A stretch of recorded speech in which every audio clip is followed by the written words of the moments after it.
here, or as you people like to call me, because none of you can pronounce my name. This year has been absolutely bonkers. 2022. And in this video, I want to talk about how absolutely bonkers this year was and how next year is going to get even more bonkeroo. And if you are a fan of my healing work, if you're a fan of my my relationship coaching work, you're going to get a lot out of this video. And if you are one of the incredible amount of incredible comedians that I've met this year, well, you're going to get some, hey, how you doing? This year has been absolutely bonkers. This year has been absolutely effing bonkeroos because a lot of shit has happened. For me, this year, I started doing stand-up comedy. A lot of the stuff that I'd been trying to achieve many years beforehand actually manifested this year. So I like to sort of say that this year has been a bit of a transition year, that many of the stuff that I found with the people around me, the people I know, the people who are nearest and dearest to me, a lot of the work that they had put in many years beforehand actually came into fruition. For example, where I am now, where me and my partner and I, we're in a new place that had been many years in the making. But also, we fucking been through a turbulent turbo situation where we actually had to move house twice due to reasons that I cannot be bothered getting into in this video. This year, I started doing stand-up comedy. Stand-up comedy is actually one of the hardest things I've ever done, and anyone who thinks otherwise hasn't done stand-up comedy.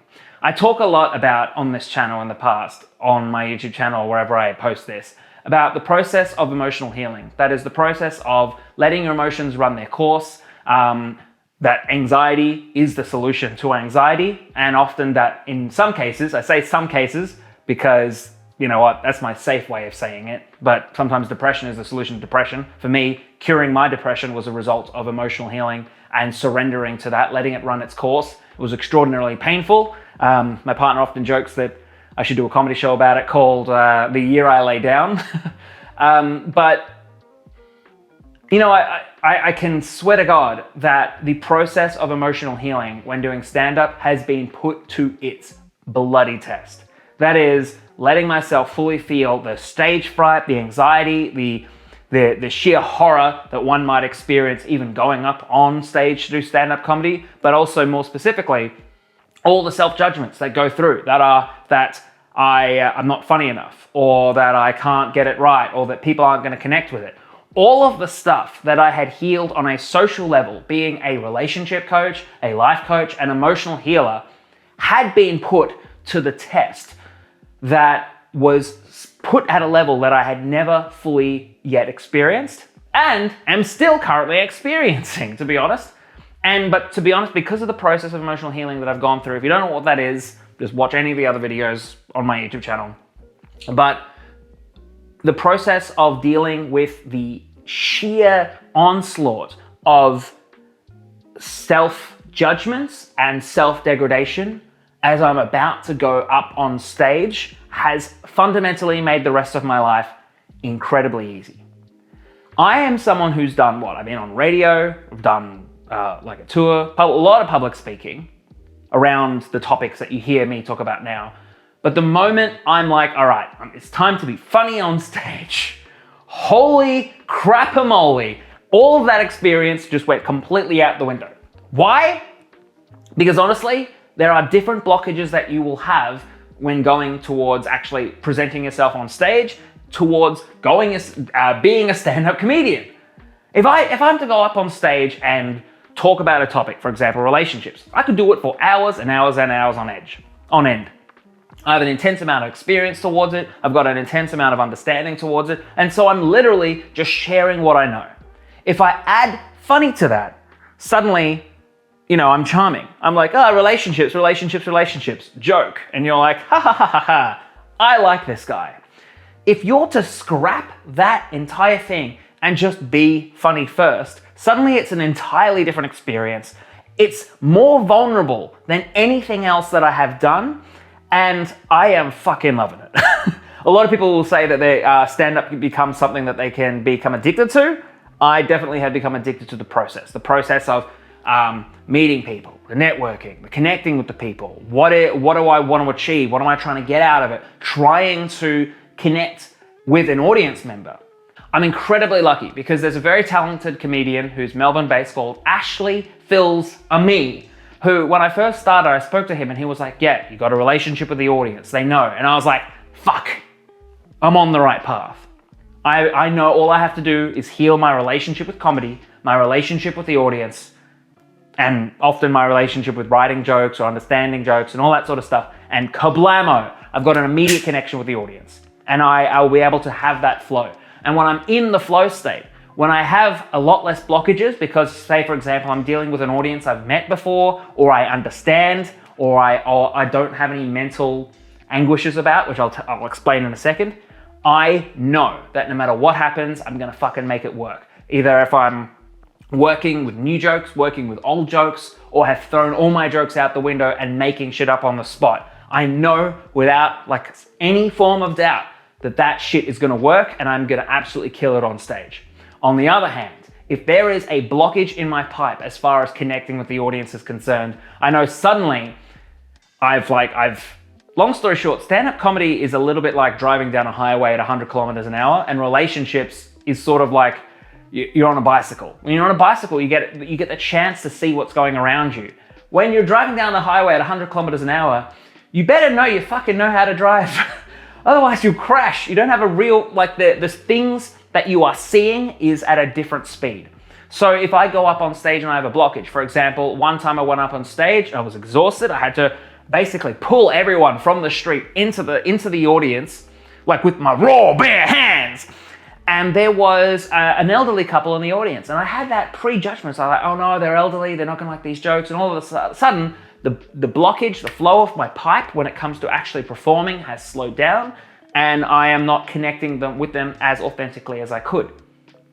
Truth be told, all these little judgments that we have about ourselves, about the audience, they block the flow. They block the flow of the performance, they block the flow of yourself, and they block the flow of just your self-judgment about, are you doing well? Because you're on stage, you're trying to tell yourself you're doing well, you feel like you're not. All of that is completely wasted energy that gets in the way. Now, this whole process has been absolutely bonkers. One of my goals for 2023 was to actually start to perform in my own Melbourne Comedy Festival show. And oh boy, is it coming. Originally, I almost said no to it. I found a room, people told me that I shouldn't do it, that I wasn't ready, and the amount of disappointment I had in myself, the amount of shame and just like, Sharam, this is something you wanted to do. Why aren't you doing it? That came up was considerably immense. So, as we always do, we surrender. We surrender to the disappointment and realize I wasn't respecting myself. No wonder I was disappointed in myself. I wasn't respecting my authentic goals. Now, truth be told, people are like, oh, but you're not ready. Yes, true. I'm 32. In 2023, I'm turning 33.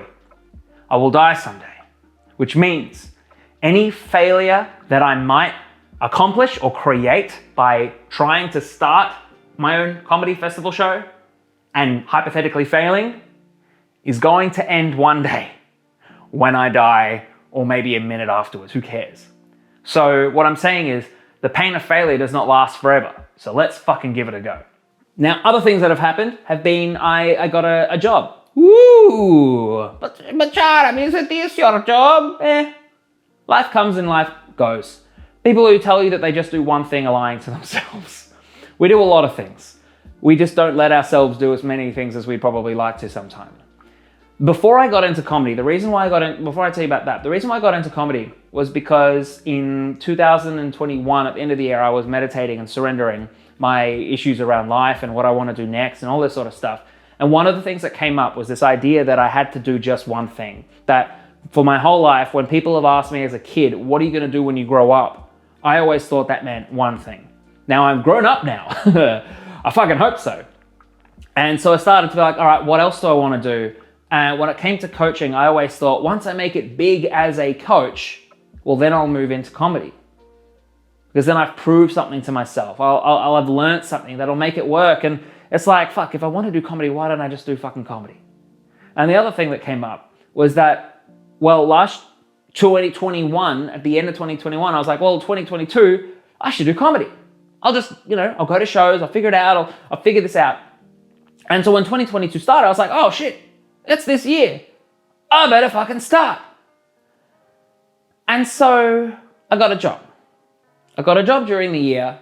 I really wanted to prove that coaching was working for me, that I was gonna work for myself, really be like full-time coach. And I've done it from time to time. But there was a part of me that recognized that I was self-sabotaging in a way, that I was trying to do something that was in a way inauthentic. Like I'm trying to run a race that I just didn't give two shits about, or as much shits about. And when I first started comedy, I was running around telling everyone, it's like, yeah, this year I'm filling my cup first. It's all about me. I'm looking after myself. But I got a job. When you fail at a business, or when you have perceived failure at a business, and in this business I'm talking about is the business of coaching, it can really fucking hurt your self-esteem. It can really affect. You start to judge and question everything that you are doing, everything that you want to do, and your abilities as a person. Because you tried to, achieve a thing. You didn't achieve that thing, because hypothetically maybe you didn't want it. And then so you think you're wrong, or you think what you have done, or your methods or tactics or your strategies are incorrect. The job I got was actually in social media marketing. If you follow me on Instagram, you'll often see that I joke about being a food model, and you'll see me post photos of me doing food modeling. The whole process of doing social media marketing has been one of the most validating experiences that I have had as well. Because not only have I had a chance to heal my relationship with social media, and actually, we've grown there. I think their TikTok just hit 90,000. Before I started, it was like in the hundreds. That's a pat on the back. But also, it showed me that all the strategies that I had when I was Harvey Hook, the dating coach, just fucking worked. And when you look at it and you start to think, okay, if I'm just doing the same shit, but for a different company, what's the difference? Maybe it was the me. And some people might say the products. When I say this to some people, they go, it's the product, it's the product, it's the product. And I don't believe it's the product. The reason why I don't believe it's the product is because there's a different energy. I'm seeing a different level of commitment in myself. That when it came to coaching, I was like just doing enough to get a result. While with this, there's like doing enough to get a result and to fucking guarantee that there's a margin of error. That it's like I'm running a race and I'm not stopping at the finish line. I'm running far beyond the finish line. And I'm seeing that in myself, and I'm seeing that in comedy as well, where I'm really fucking trying my hardest, despite the fact that I really feel like I'm starting the race of comedy like 100 meters behind everyone else, just because of certain emotional baggage I had towards it. But this whole thing has been absolutely crazy. So let's talk about 2023. I feel like I'm moving a little bit more into entertainment. What I mean by moving into entertainment, because I feel like comedy is under the class of entertainment. It's just entertaining. I'm containing the mind. That's what I perceive entertainment as enjoyable containment of the mind, hopefully. This video is, dare I say, classed as entertainment. I hopefully have entertained you this entire time, and if I haven't, you're probably not here anymore, and that is 100% okay, whatever. As we move into entertainment, there's a number of things I want to achieve. First of all, I've got the Melbourne Comedy Festival show. I will be releasing a promo video for the show that will be on this channel. It'll be everywhere. It'll be on the thing. If you are in Melbourne, or if you are in, I don't know, if you're coming to Melbourne for the Comedy Festival show, please stop by. The show is called Horny and Depressed, and it's actually going to be a hilarious documentation of my life as a dating coach. That is in April. I want to release podcasts. I want to release videos. I want to do sketches. I want to run my own comedy show. I feel like 2023 is the start of the Sharam Namdarian media empire, in whatever capacity that means. That means networking, connecting with other people. The reason why I say this is because I have seen my growth so far, and I am seeing where I am going, where the trajectory is. And I've said this word many times in this video. It's gonna be bonkers. Because when something is healed, you usually don't question it. You aren't really struggling with what's moving forward and what's moving back, or the questions, or will this work or will this not work?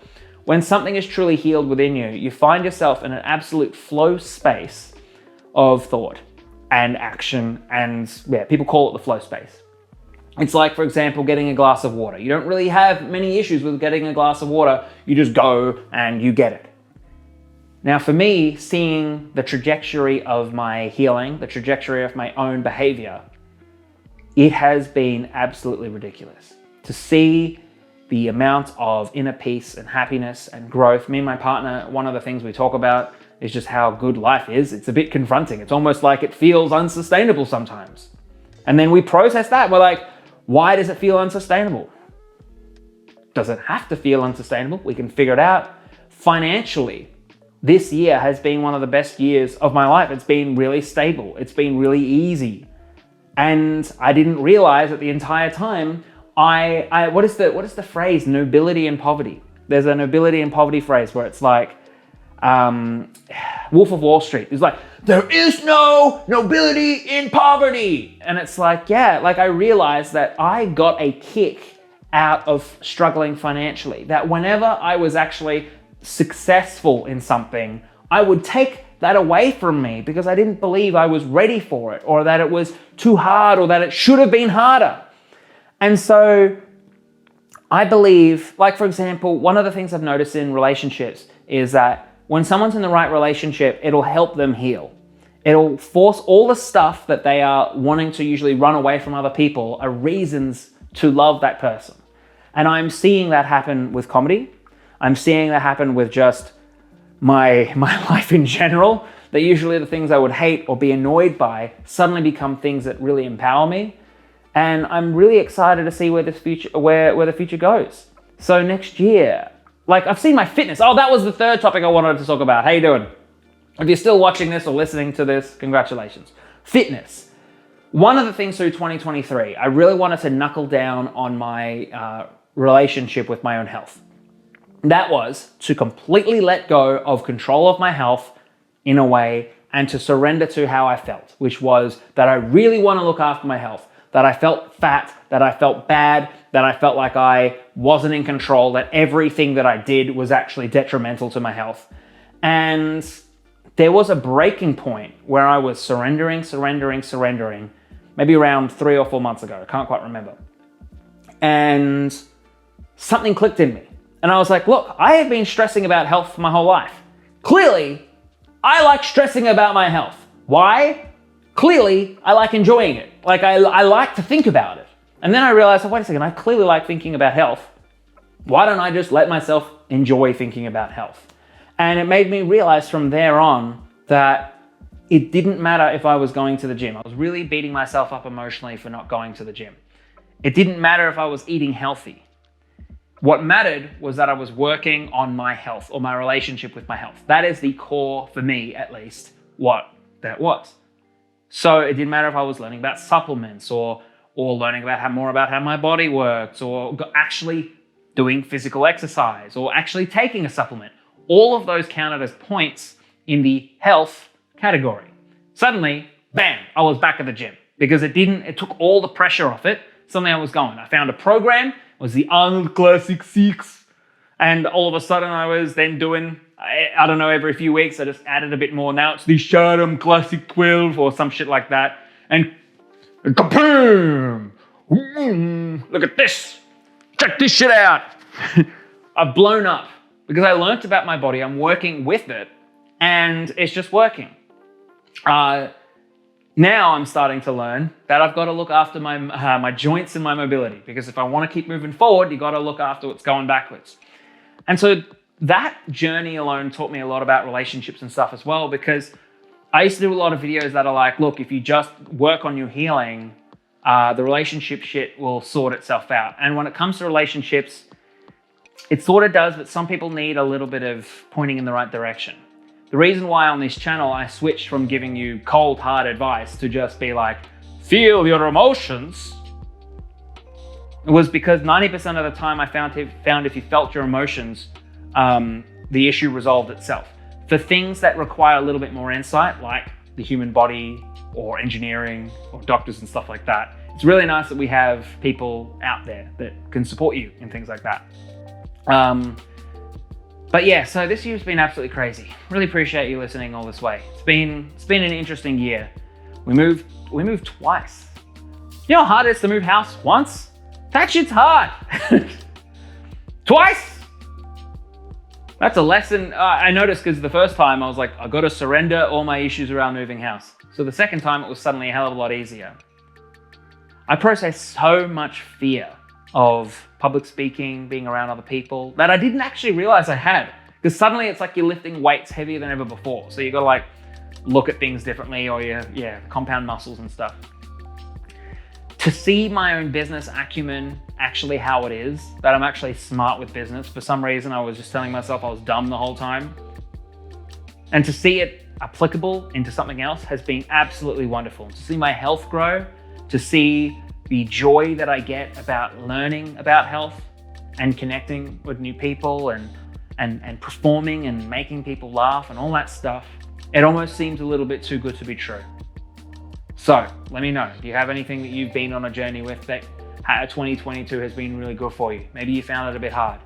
Let me know about your goals for 2023. I know this is been a 20-minute video, who cares? It's been a while, haven't seen you in a while. Hang out, let's have a cup of tea. And if you like this sort of video, I'll do more of it. I want to do more funny, entertaining shit too. So if you want that sort of stuff, let me know. And I'll talk to you soon.